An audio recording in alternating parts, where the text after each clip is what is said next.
Chinese style cuisine, of course, Chinese style cuisine. Kay Chinese man mga onso.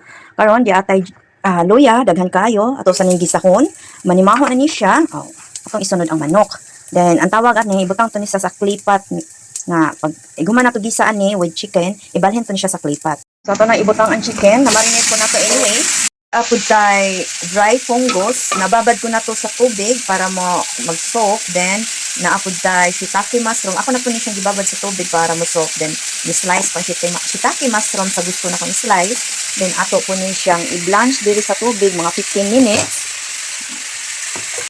So, ato na siyang ang chicken, atong gibukas, atong gisas sa gilid sa mantika at manimaho sa, manimaho sa luya, ato na niya siyang i-transfer diri sa clay pot. So, mag-prepare ta og sauce, cooking wine.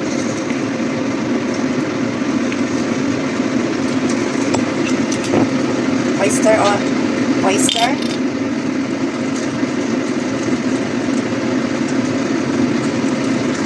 Soy sauce.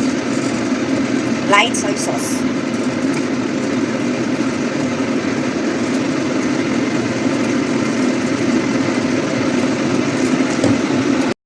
Sesame oil. So, ito na siya. Lagyan natin ng water.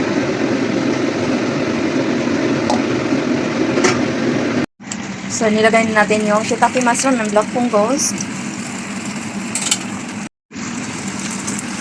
Tapos, may stick bean curd tayo. Malinis yung kamay ko anyway ha. So, ilalagay natin yan. Stick bean curd. Yan siya. And then, ilagay natin yung sauce. So ayan na. Hayaan natin maluto to. So, ayan, nilagyan ko ng sibuyas, dahonan, and sili. It's optional lang yan. Tada! Ready to serve!